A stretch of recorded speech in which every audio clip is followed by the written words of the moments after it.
evening, members. Oh, sorry.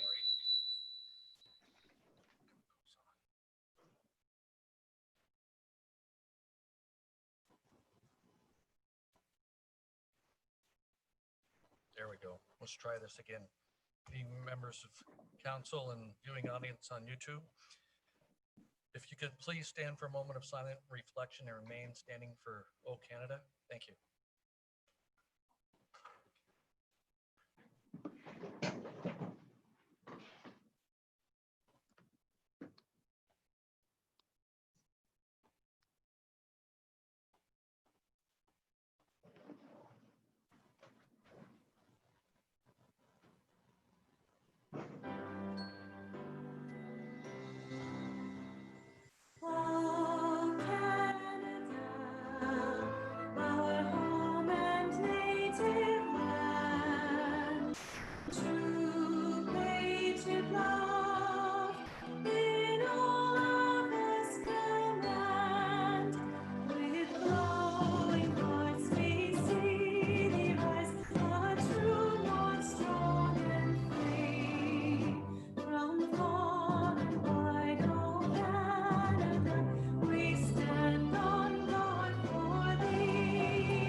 If we could have a adoption of minutes of regular meeting of council held July 28th, 2020, and the minutes of the closed meeting of council held August 11th, 2020 be adopted as presented.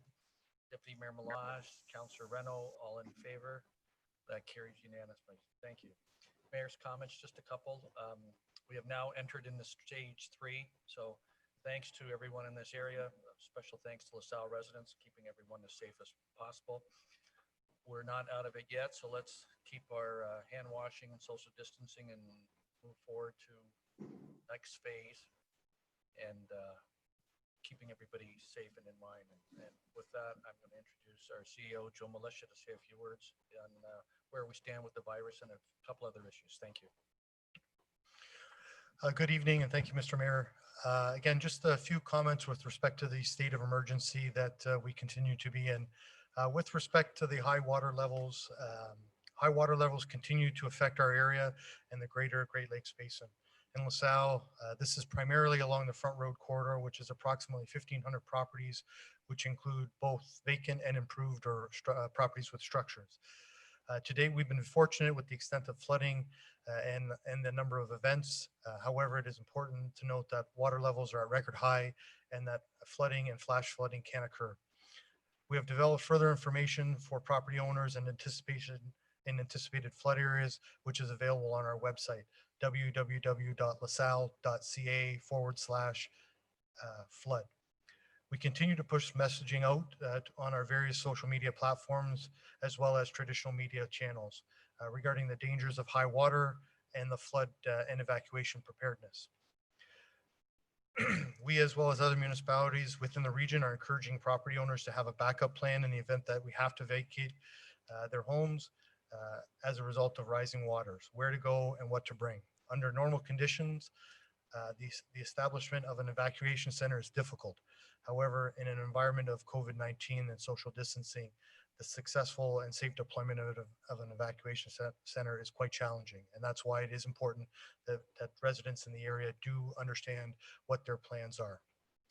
With respect to the COVID-19 coronavirus pandemic, again, we continue to be in a state of emergency. However, overall, the municipality has managed the pandemic well, keeping a balanced approach to decision-making with the objective of providing municipal services in a safe and healthy manner. We are in continuous contact with the Medical Officer of Health and the Windsor Essex County Health Unit have been following their recommendations, as they are the noted and recognized experts in public health. As of this morning, Tuesday, August 25th, The Windsor Essex region has 2,472 confirmed cases with 2,326 cases that have been resolved, leaving currently 146 unresolved cases and unfortunately 72 deaths within the entire Windsor Essex region. Our thoughts are with those that have lost loved ones and those that continue to cope with the effects of the virus. While the current statistics and figures are on a positive trend, the virus continues to be in our community. It is important to note that while Lasalle has relatively few cases in comparison to others locally, we are one region and we should be cognizant of the overall impact to our region. With respect to municipal operations and reopening, over the past several months, we have been planning for the reopening of the municipal facilities and amenities in coordination with the provincial and local health announcements. Specifically, we have been planning for the reopening of the Vollmer Center as well as the Town Hall Civic Complex. In discussions with library officials, plans are underway to open the county library system in the coming months, and that would include the Bill Varga Library in Lasalle. At the Vollmer, we've been working with our main user groups over the past few weeks, developing policies, protocols, and procedures to safely reopen that part of this facility. Our plan is to systematically and methodically open functions at the Vollmer, deliver programs and services while keeping patrons, visitors, and staff safe. We have recently implemented a mandatory mask policy at the Vollmer in conjunction with the staged reopening, and will be following suit with that policy at the Municipal Town Hall facility and Civic Center. The policy indicates that masks will be required of all visitors and patrons entering into the facility and requires the mask to be properly maintained and worn when in public areas of our facility. Individuals not wearing a mask will not be allowed into the building and will be asked to leave. Mandatory mask policies will not apply to those with pre-existing medical conditions, as well as those with charter or religious reasons. We have consulted with the medical officer of health and the Windsor Essex County Health Unit, and they are supportive of this approach. With respect to the financial impact, the municipality has been affected by a number of increase in costs related to the COVID, increasing staffing, increases in cleaning, and lost revenues with revenue opportunities, particularly in the culture and recreation area. From a financial perspective, we made a number of adjustments to mitigate costs to the greatest degree possible, all the while keeping our work environment safe. With this approach, coupled with the recent funding announcement from the federal and provincial governments, we have been able to, the recent funding announcements from the federal and provincial government have assisted in us dealing financially with the pandemic. There will be more to come with respect to this as we enter into the fall months, and we continue to report back to council on a regular basis as to the financial status. It is important to note that all the plans that we have developed and implemented have been done so in recognition of the current environment and are continually reviewed. As the environment changes, so may our outlook, plans, policies, and protocols. Changes are to be expected. In closing, we have taken a number of actions in dealing with the COVID-19 pandemic. However, the municipality can only do so much. All of us have a responsibility. While conditions continue to be improving, we must remember that the pandemic continues, and we must continue to be aware and vigilant. We should all be washing our hands, disinfecting surfaces, practicing proper coughing and sneezing protocol, practicing social and physical distancing wherever possible, and limiting the amount of time away from home to the greatest degree possible. With those within possible flood areas, there's a need to take responsibility for your own well-being and be prepared and plan for your personal safety.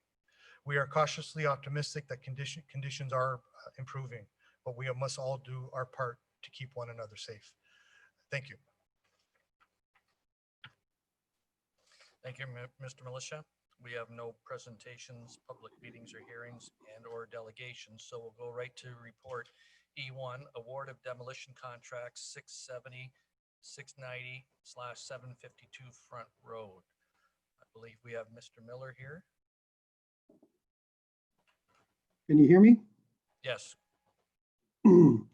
Mayor, members, council, we issued two separate tenders for the demolition of structures on Front Road, one at 670, which includes the house, garage, and trees. That's the subject of a land trade with the neighboring property, and a separate contract with 690 and 752 Front Road, which includes the house and the frame garage on 752 and 4 of those cottages. You can see in the report that 4 companies submitted tenders for both of the properties. The Jones Group were low for both of those properties. The recommendation is that we move forward and award it. I would note that on the property at 670, there was also a provisional item put in the tender to allow for enhanced backfill, since the property was looking to use that for the parking and display of motor vehicles. That information has been turned over to the owner. We're waiting to hear back whether they're satisfied with that pricing. If they are, we will move forward with that provisional item. If they choose not to proceed, then we will go forward with the tender as it is and exclude the provisional item. But it's still, Jones is still the low contractor. So with those comments, Your Worship, I'm available for any questions if there are any. Council pleasure, Councillor Reno. Thank you, Your Worship. I'll move the recommendation, but I just wanted to mention that I'm very happy to see that the Jones Group was successful for the reason that I'm aware that we've used them for 2 other demolitions on Front Road, and I have gotten a lot of public feedback that those were done very quickly and cleanly and efficiently. So hats off to them, and I'm glad that they're working with us again. Thank you. Moved by Councillor Reno. Seconded by Councillor Dicho Spagnolo. All in favor? That carries unanimously. Thank you. Item E2, funding mechanism for local improvements. And I believe we have Mr. Dale Langlois. Good evening, Your Worship, members of council. This here report is just meant to address a strategy to fund various local improvement requests that we get on various different capital improvements. Some of the larger ones that we get, we often get requests for sidewalks to infill ditches with storm sewers. We've had a couple for street light installation and hook up to our sanitary system. Currently, there isn't a mechanism to fund this.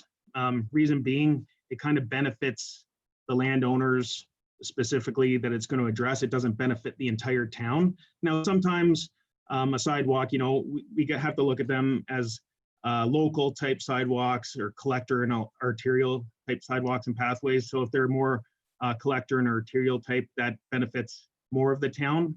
For example, Matchett Road, a lot of people throughout the town will walk on that sidewalk and path and the pathways within our parks and whatnot. But when it comes to a localized subdivision and there's requests for a sidewalk or any request pretty much for a storm sewer right in front of someone's house or a sanitary hookup, that benefits those residents specifically. So over the past number of years, like specifically the last 4 years, we've been really building up our capital contribution. We've had the 5-year capital plan. There's going to be a report in the next month or 2 kind of showing our progress on that and what we're going to do moving forward. But that build-up's meant to fund the replacement of existing infrastructure throughout the town. So if a road needs to be replaced, or even an existing sidewalk or trail, if that needs to be replaced, we're building up funding to make sure that we keep our infrastructure strong and our neighborhoods looking good. But we do not have a mechanism currently to address these local requests.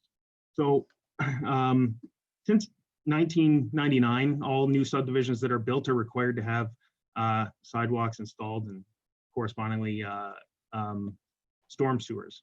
So ultimately, the homeowner pays for those. The developer pays for that infrastructure, passes that on to the builder, who ultimately passes that on to the homeowner. So the homeowner, specifically for all the houses constructed since 1999, have paid for that infrastructure. Houses or residences before that, who might have a ditch outside of their house without a sidewalk, they haven't paid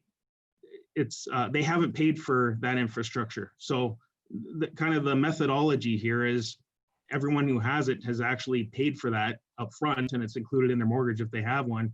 So the strategy, looking at people who want this infrastructure in front of their house, they should ultimately pay for that infrastructure, and it shouldn't be, we're not recommending it be paid by the tax base.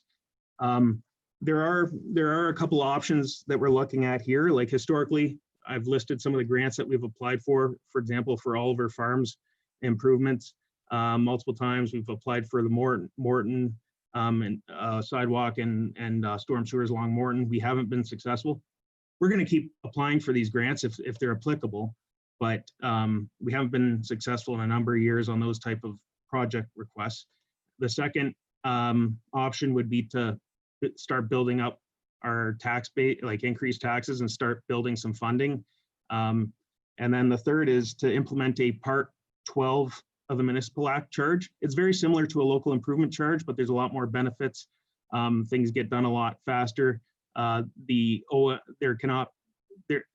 not the ability to appeal to the OMB, which could delay it up to 2 years a project. You know, if we were able to move really quickly with these requests. Now, we're just looking at approval to move forward with a policy where we're going to address all the different procedures and what's involved exactly. You know, if there is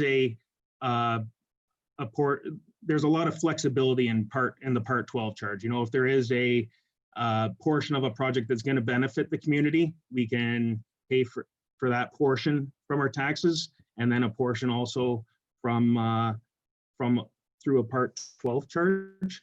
So there's a lot of flexibility, but ultimately the benefiting landowners will ultimately pay for that. And there is the ability, you know, some different options. They could pay for it up front, or it can be added to the tax roll over a period of, for example, 20 years if it's a larger expense with appropriate financing. So there's a lot of different options and flexibility. So anyway, I'm going to recommend that we move forward with the Part 12 charge, and approval to move forward and create a policy with all the details and whatnot of exactly how it would be rolled out. But I'd be happy to answer any questions. Thank you, Mr. Langlois. Councillor Reno. Thank you, Your Worship, and thank you, Dale. I feel kind of lucky that you kind of gave me a little hint about this coming tonight. I had a question. Just, you know, I think a lot about our old alley closing process, where, you know, basically the solicitor would go around and try to get everybody on board in order to get a project done, and you would eventually have some that believed in it and some didn't believe in it, some wanted to pay, some didn't want to pay. You know, when something like this goes through and you decide that you're going to do, say, a block with 10 houses on it, and what's the factor that'll get the project going? Do you need 70% of the people to agree to it before you put a sidewalk down the entire street? Do you stop at the ones that don't want to pay? I'm just curious how that goes before we approve something. So typically, this is going to be very similar probably to a local improvement. We can create whatever rules we ultimately want to. If we wanted to say, hey, everyone needs a sidewalk in front of their house, we could basically force all residents to have to put a sidewalk in front of their house. We're not taking that road, but that's an example of what we can do under Part 12. Typically, what a local improvement charge does requires 2/3 of a vote with at least 50% of the value of the land that's being affected. You'd look at impact assessment. As long as 50% of the value and 2/3 votes, then you move forward with it. In the 1/3, if there is a third that's opposed to it, they have to pay for it, because you're not gonna, like, if it's a sidewalk, you're not gonna have sidewalk broken up. You have to create a kilometer-long sidewalk. You're not gonna have it broken up between the houses, even if people oppose to it. So that will all have to be ironed out in the procedure. But what I think would be a good method would be kind of to have an estimated, if someone comes with a request, we can give them an estimated price of the project, and then they could go back and get the petition done and see if 2/3 of homeowners would support it, knowing that they know the price. I don't know if it would be the best idea. They come, they get 2/3 signed, and then they see the price after, and some might want to change their mind after they see the price. So I think we have to be open and transparent with an estimated price, like the best of our ability to estimate the cost to do these projects, and then they could vote on it and see if they continue to want to move forward with the request. Okay, thanks, Dale.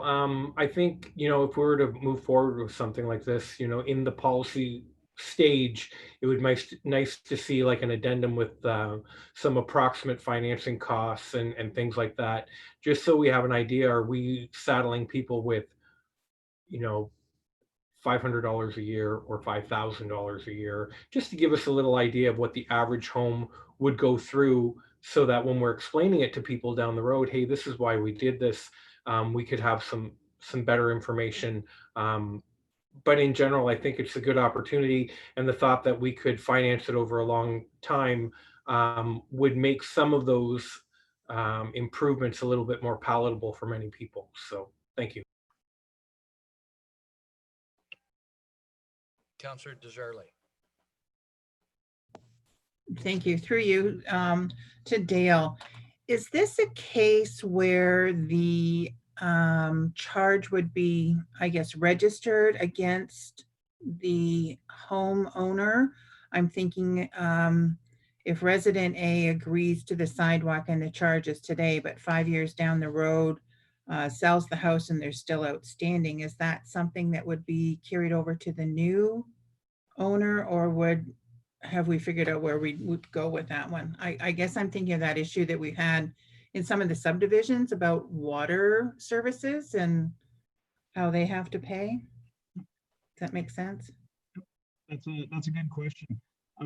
So there probably usually there's the option to pay it all up front, or pay it over a number of years, and that ultimately is rolled onto taxes. So if there is a sale, that's identified on the tax certificate, the outstanding balance that'll be carried forward and to the new homeowner.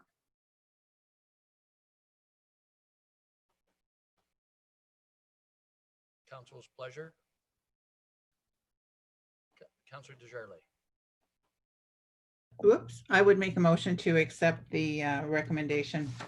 And I believe Councillor Carrick seconded. Okay, all in favor? Unanimous, thank you. Item E3, 2021 Budget and Departmental Business Plan. And I believe that's there he is. Hi, Tano. Hello.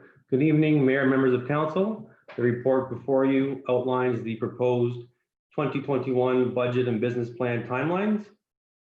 These timelines are consistent with previous year's budget process, and the particular dates to note are the informational release on November the 10th and the public sessions scheduled for December 16th proposed and 17th if needed. And if there's any questions, I'd be happy to answer them. Already we're at it again. Councillor Reno. My question will be for Mr. Militia. Mr. Militia, will anything that's been discussed in the last week at Town Council, will any of that affect these budgetary demands? So we will, again, from the meeting perspective, again, we're tentatively setting these dates at this point just to ensure that we have them scheduled in everyone's calendar. We will also, we'll need to review how we will hold the meetings under the COVID protocols. I think from the perspective of how we deal with the development of the budget, I believe Mr. Ferraro is on the verge of sending out all the normal input sheets to the various departments. Those will all be accumulated over the month of September and into October. And probably by about the third week of October, we will at that point start doing the analysis on the budget. And again, I don't want to speak for Mr. Ferraro or Mr. Langlois, but I would imagine that somewhere close to the end of February, the first week of November, we will be in a position to finalize the budget. So that's how we usually go through it. I just turned to Mr. Ferraro to confirm whether or not that is the consistent timeline. Mayor and members of council, certainly we are planning to be consistent with previous years and what Mr. Militia described just now. Okay, thank you. I'll move the motion. Moved by Counselor Renault. Second by Counselor Benicio Spagnolo. All in favor? That carries unanimously. Thank you, Tano. We now have recreation software upgrade, and we have Ms. Finaro. Good evening. Just checking it. Can everyone hear me okay? I had some difficulties earlier with my sound. Great. Your worship and members of council, as the report states, we were recently advised that our current recreation software provider will no longer provide support after October of 2021. However, they have offered us the option to upgrade to a different software package that they are also the owners of, and staying consistent with the current annual fees that we pay.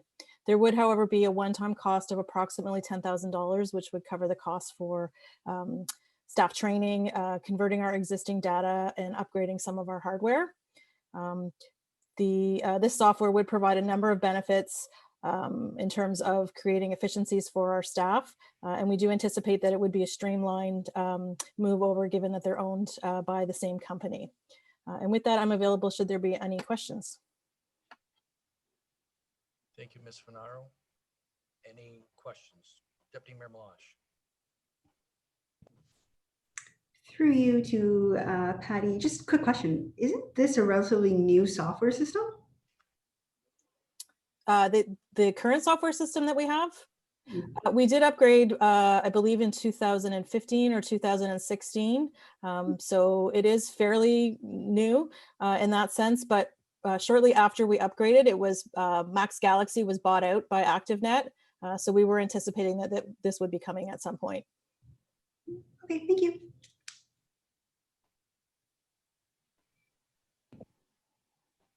Deputy Mayor Malash. I'll move the recommendation. I'll support. Counselor Desjardins, all in favor? That carries. Thank you very much. Item E6, Essex Region Source Protection Committee Municipal Representation, Council Decision. Oh, did I miss one? I'm sorry, I missed one. Sorry. Support for federal assistance for people with disabilities COVID-19 pandemic. Item E5.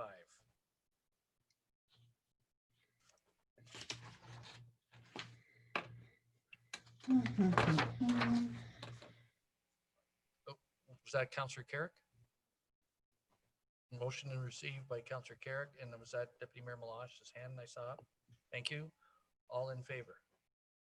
That carries. Thank you very much. Now we can go to E6, Essex Region Source Protection Committee.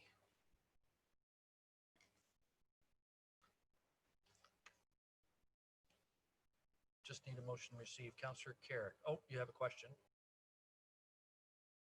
I'm sorry.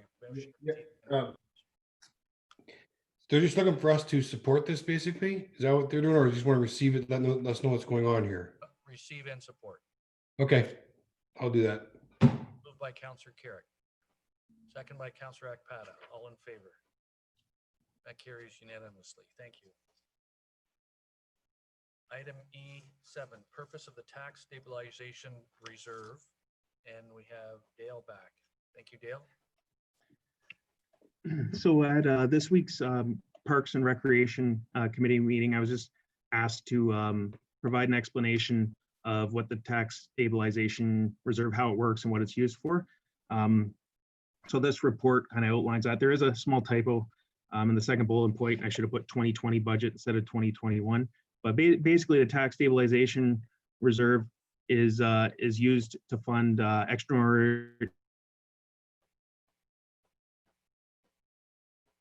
extraordinary one-time items that are, so a couple examples that I have is, the net financial impact of the COVID crisis. Hopefully that ends shortly and it's not going to be recurring, and we're going to fund any shortfalls that we don't receive government funding. We'll fund from the tax stabilization reserve. Another example, which you'll see in the next report, proposed Christmas display. It was not included in the 2020 budget. If council decides to move forward with that, that would be funded from the tax stabilization reserve. How the tax stabilization reserve is funded, annually, there is an annual allocation included in our operating budget. This year it's $212,000. And then sometimes when there's unexpected revenues, or, you know, a good example would be our supplemental levy. There's really good construction happening. It's higher than budget comes in. We'll put that additional funds into the tax stabilization reserve to increase it. Over the past number of years, as you can see in the report, it's very healthy at this point in time. This reserve, typically between 10 and 15% is an ideal of the operating budget, is an ideal balance to have in there. I don't think there's too many municipalities who are successful at building it up that much. We're doing a great job. It's very healthy. So that's basically how it works and what it's used for. And I'd be happy to answer any questions.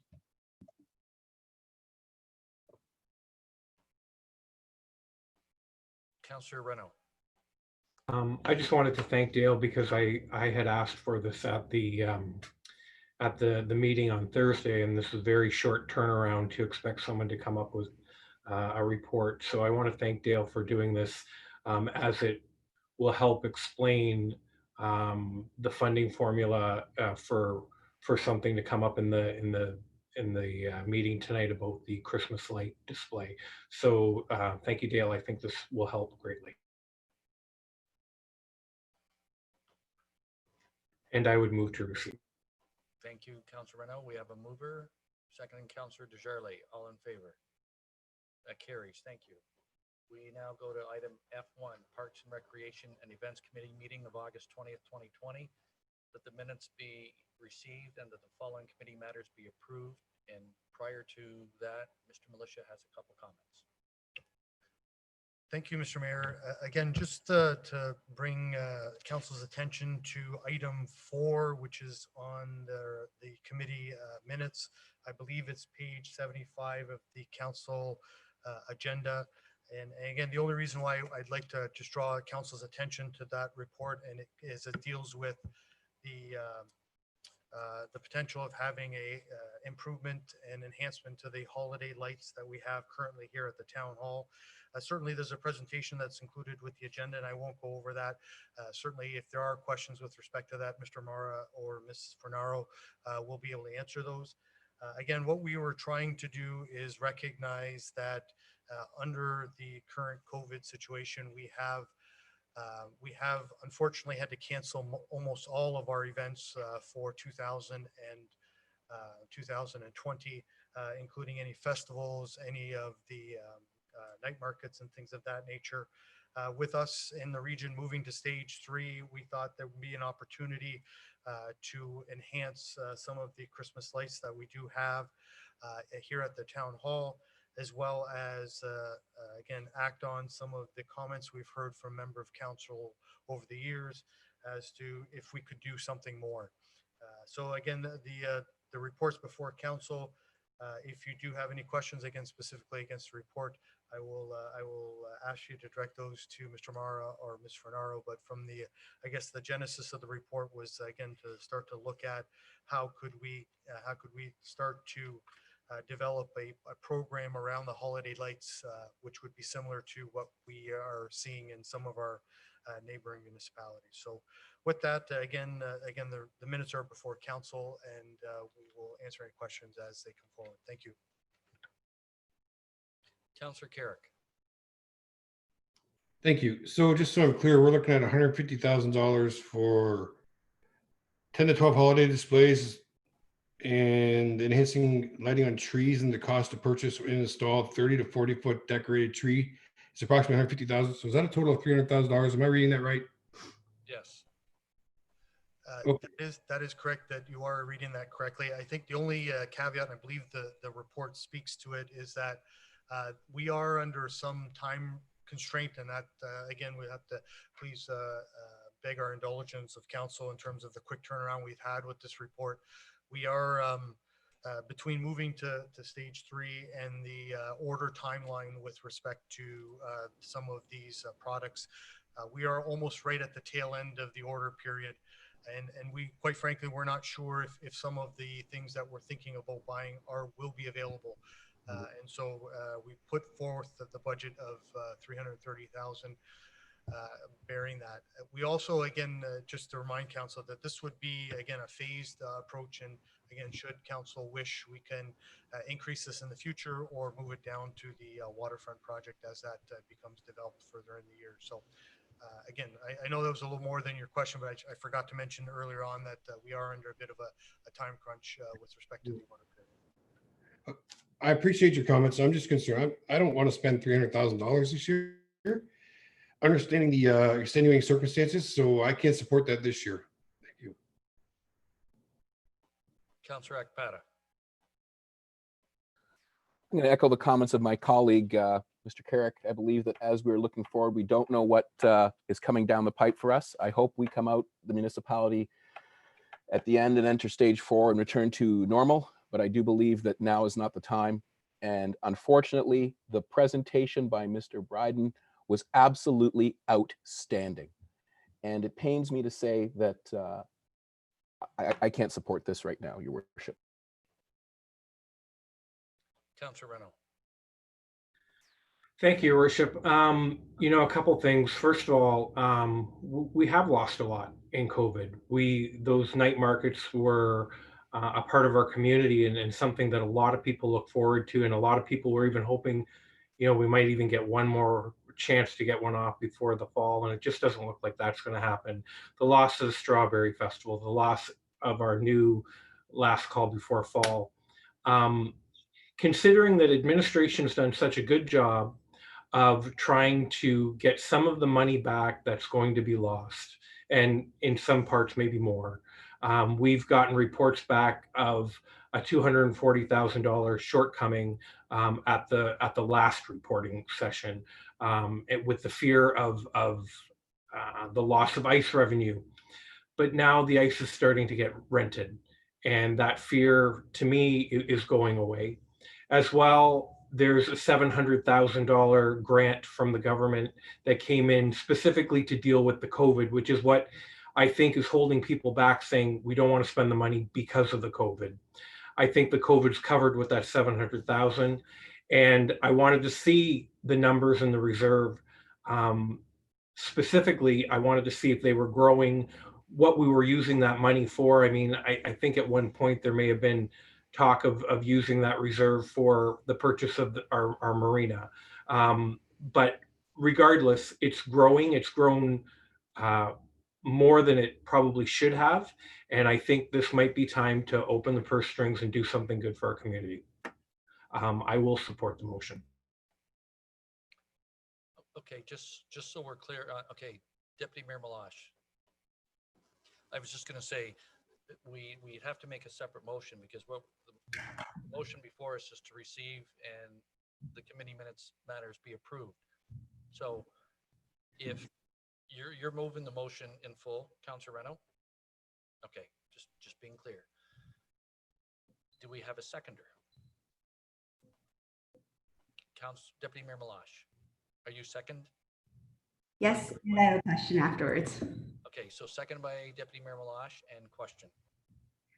So yes, we've received that report that the tax stabilization fund is doing well. My question is, why are we not using funds from the Strawberry Festival or the last call before fall, things that were put away, earmarked for our festival events? Why are we taking the funds from the other area? Mr. Militia. Again, it's a good question, Deputy Mayor. To be quite honest, again, we were working through some of the time crunches of developing what a funding plan would look like. And again, we may consider using some of those funds. I would also caution that, again, some of the, as Councillor Reno alluded to, some of the balance that we've been able to achieve with respect to the operating budget is not having to do some of those things.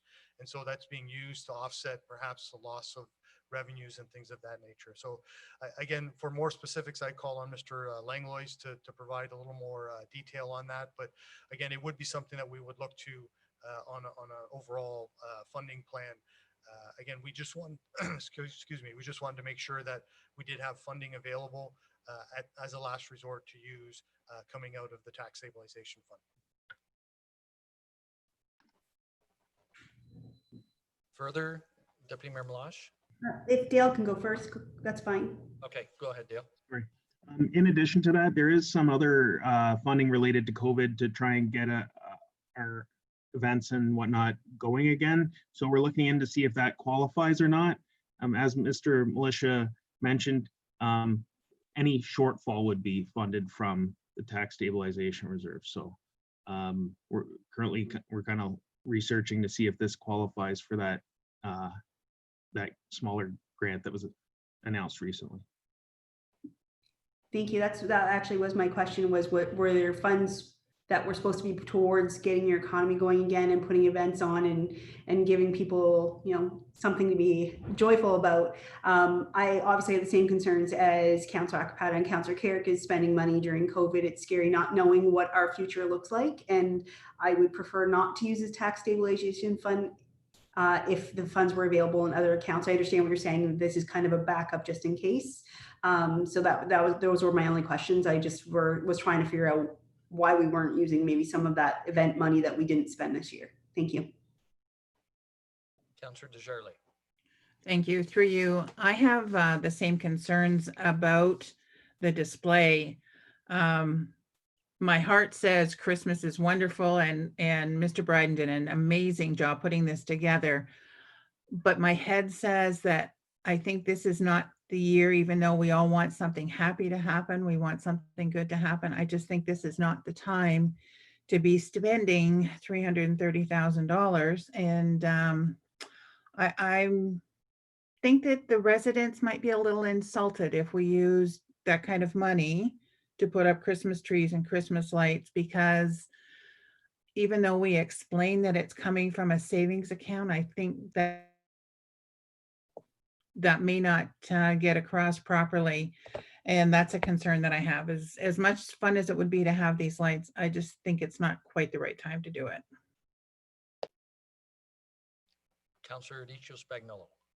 I echo a few of my colleagues' thoughts. I just don't believe right now is the right time to be allocating some of those funds for the Christmas display. As beautiful as it is, I just don't think this is the right year. Okay, everybody's spoken. So on the motion, moved by Councillor Reno and Deputy Mayor Malash in favor. All in favor on that motion. Councillor Reno, Deputy Mayor Malash, against. That does not carry. Okay, thank you. Yes.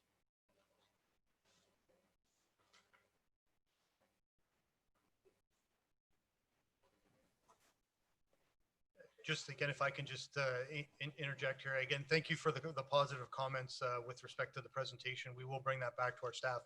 It was a quick turnaround, and we understand that the committee concerns, or sorry, the council concerns being brought forward. But again, we wanted to at least bring this forward for council's decision so that they had the opportunity to at least evaluate the proposal. So we do appreciate the positive comments, and we'll bring that back to the staff. Thank you.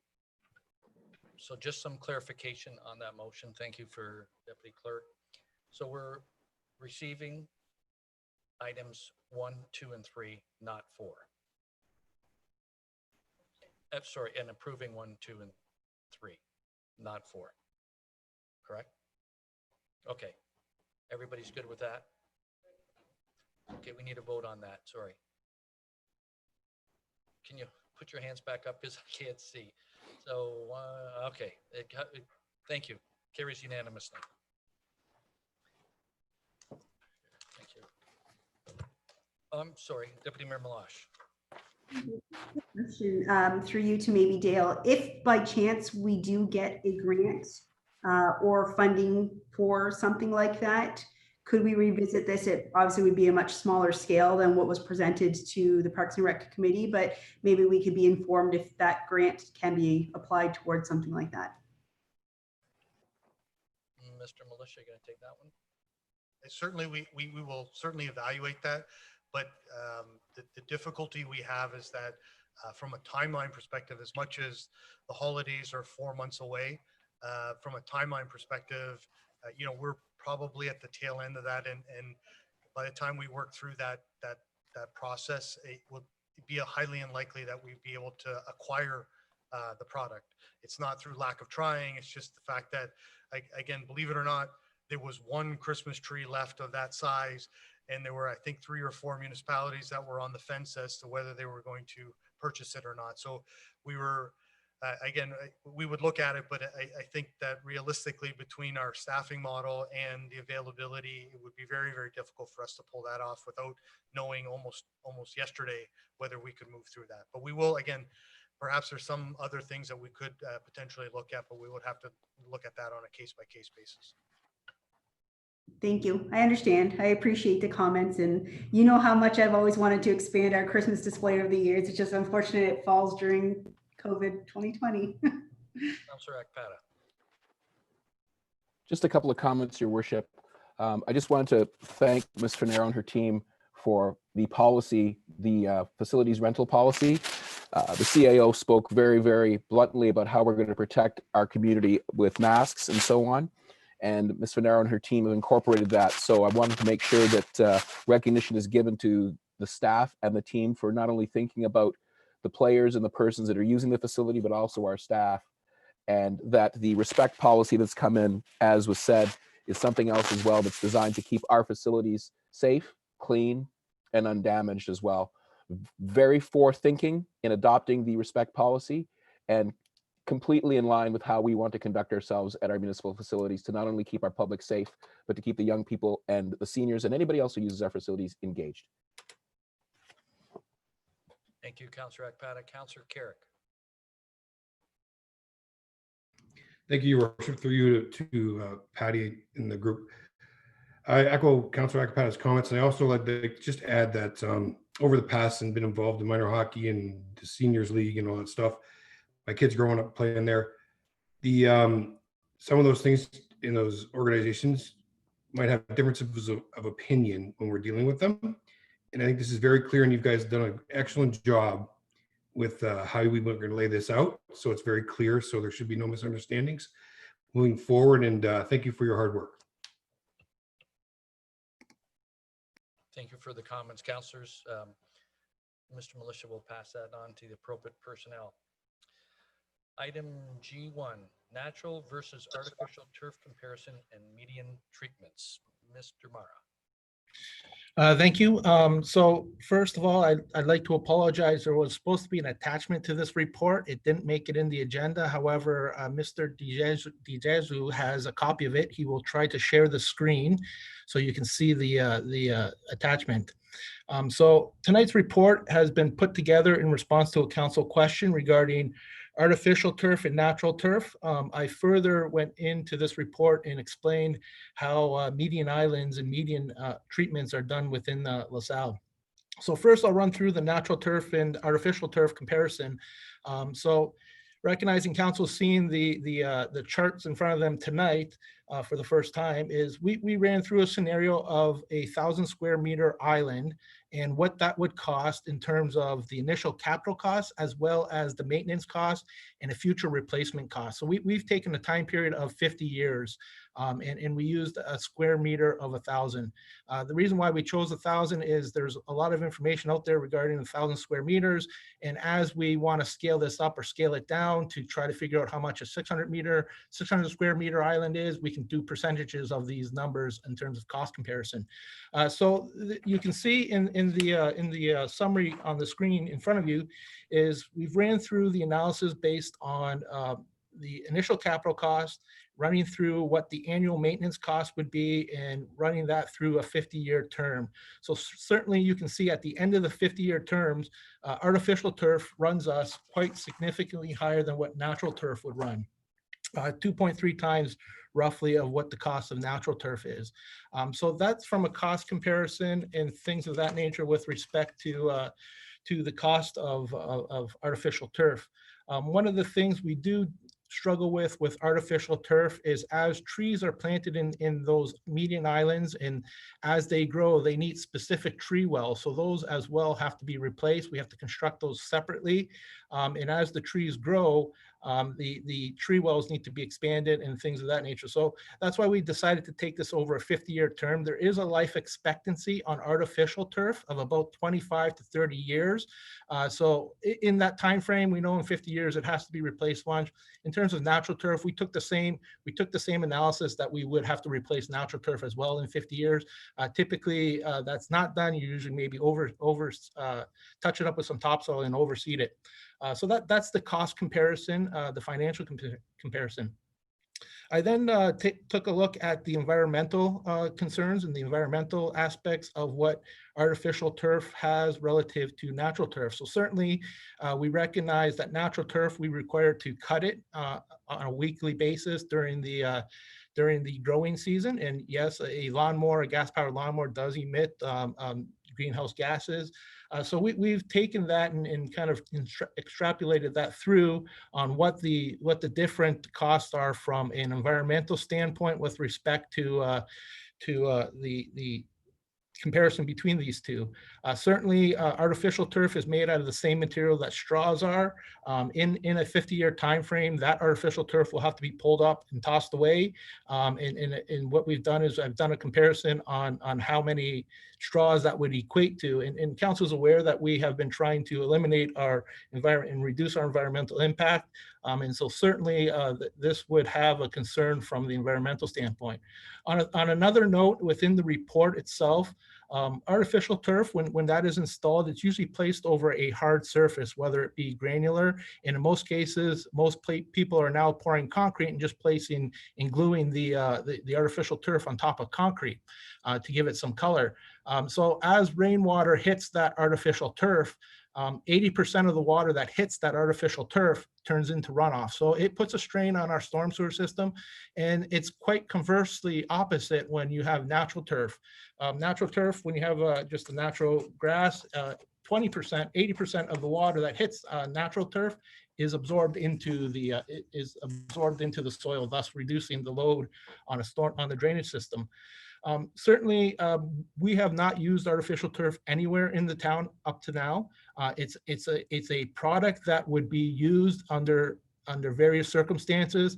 And it's not something that we have ruled out. It's just we don't have anything in our arsenal right now where we would implement this. For example, if we decided to put some medians down Front Road, probably, and we want to have some green features there, we would probably look at artificial turf. Again, sending staff out into a busy road, it probably makes sense to try to reduce that health and safety conflict with that and reduce the visits there so that, you know, we could review something like that in the future as those opportunities arise. Another example is if the median is just too narrow, that when you try to put topsoil in there, grass won't survive or it won't last. You know, those are scenarios where we would probably use things of that. So with that, that's providing the comparison between artificial and natural turf presented before you tonight. With respect to median islands, so median islands are typically put forward as part of development proposals. In the past, the town has entertained a number of median islands. We do our best today to try to reduce those, recognizing that they do cause some long-term maintenance and long-term issues relative to maintenance as we go through. So we have worked hard to try to get developers moving forward, and this was recently up to about the last 2 years, trying not to put median islands in. There are instances where they have to go in, example like roundabouts and things of that nature. Coming forward, when we start looking at traffic calming, there may be traffic calming islands to put in. That we may need to put some more islands in, and how do we deal with it? So certainly bringing forward islands, the best strategy for us is to have natural turf. Again, the natural turf requires us to visit the site once a week during the active growing season. It always gets attention once a week for 35 weeks of the year. So certainly we're there. We have a number of treatments that we have used over the years. We've tried brick pavers, which have turned out to be a bit of a pain because, again, when you're not allowed to spray weed control anymore, you get the weeds growing in between the brick pavers, and weeding brick pavers, it's a bit cumbersome to get a lawnmower to run lawnmower over brick pavers to cut down the weeds. So we run into those situations with some of those, so brick paver islands and things of that nature. We have converted a few from from some landscape islands to grass, and those have worked out. Going forward, we're using grass. In certain instances, like Laurier, again, a busy road, we put in the low maintenance stone. So we're not there quite often. It's another treatment. Certainly Malden in this urban center here, this is a special area that we wanted to draw special attention to as part of the urban design. So this median island was treated a bit different. Also, as part of median islands, within some subdivisions, you'll see real fancy plantings within the median islands.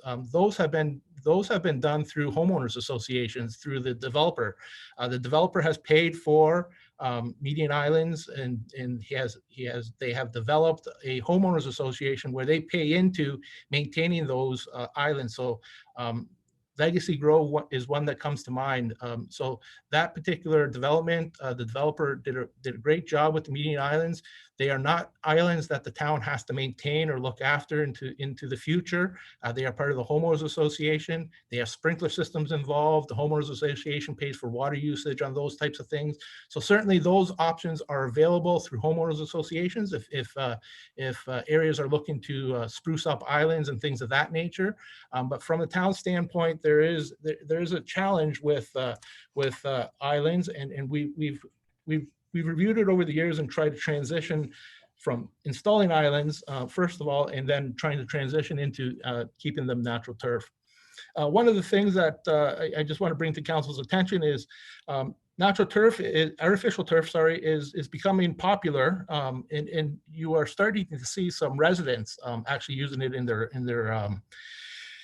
on their private property. Certainly, I'm aware of 2 homes within the town that have, at least I know the front yard is certainly artificial turf right out to the edge of the road and behind the curb and things of that nature. So those items in the future, should the town come in and want to reconstruct those areas, they're going to cause a bit of a concern. Certainly from the storm runoff concern, that is going to be an issue that we may need to look at.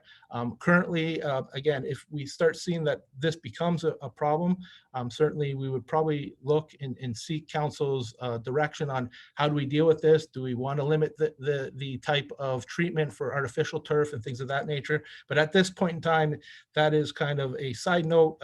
Again, with only knowledge of 2 houses within the town, it is not a big deal at this point, but certainly as people become popular, as people become aware and the artificial turf becomes popular, that may start to grow. So with that, in the future, we'll have to look at that. So certainly the report was prepared and provided for you for information purposes and for council to receive.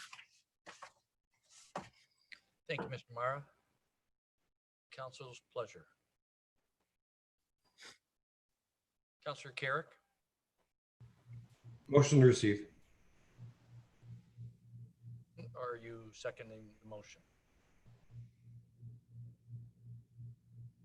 I can't see you. It's okay. Now I see your hand. So are you second? Okay. Moved by Councilor Carrick, seconded by Councilor Renault. On the motion, any discussion? All in favor? That carries unanimously. Thank you, Mr. Mara. Item G2, update to the Lasalle Vipers agreement. We have Ms. Finaro again.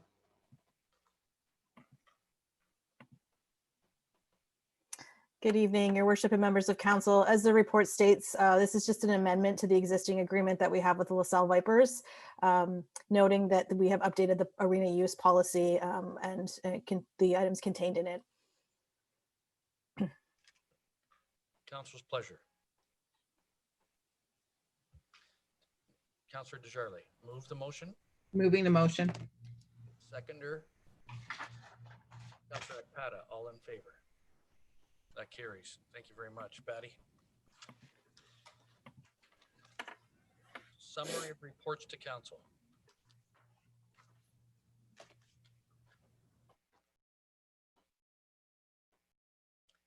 Moved by Deputy Mayor Malash.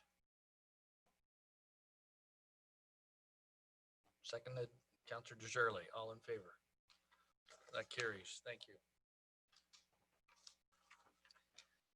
Bylaws. Any new ones? No.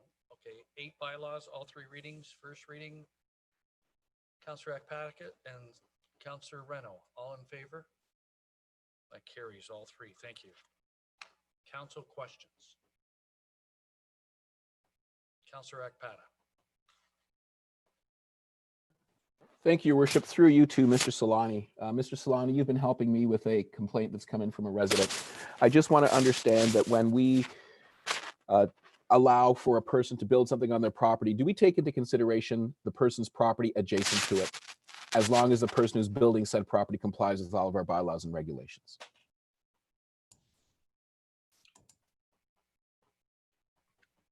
Councilor Akpata, just if I understand your question, you're referring to a situation where there's a complaint under our bylaw compliance officer going out and being part of an investigation. Is that the nature of the question? Correct, sir. Okay. In those cases, the officer will go out based on the complaint that's submitted, do an inspection, and then will work with the property owners who's made the complaint to make them aware that there is either a violation or isn't a violation, and then we'll attempt to get compliance on a voluntary basis. If it's a civil matter, there are some times where it's a civil matter and it's not a violation of the bylaw. The officer will inform the person that these are civil matters and it's not something that the municipality becomes involved with. And that has happened from time to time where we have had to inform property owners that those are civil matters. Thank you very much, Solani. That's all my questions, Your Worship. Thank you, Councillor Akpata. Any other questions? Seeing none, statements by council members. Reports from committees. Notices of motion. Confirmatory bylaw, first reading. Councillor Reno, Deputy Mayor Meloche, all in favor? That carries. Second reading. Councillor Dicho Spagnola and Councillor Akpata, all in favor? That carries. Third and final reading, Councillor Carrick and Councillor Desjardins, all in favor? That carries. Thank you. You have a schedule of meetings. Thank you, everyone. Viewing audience, have a great night.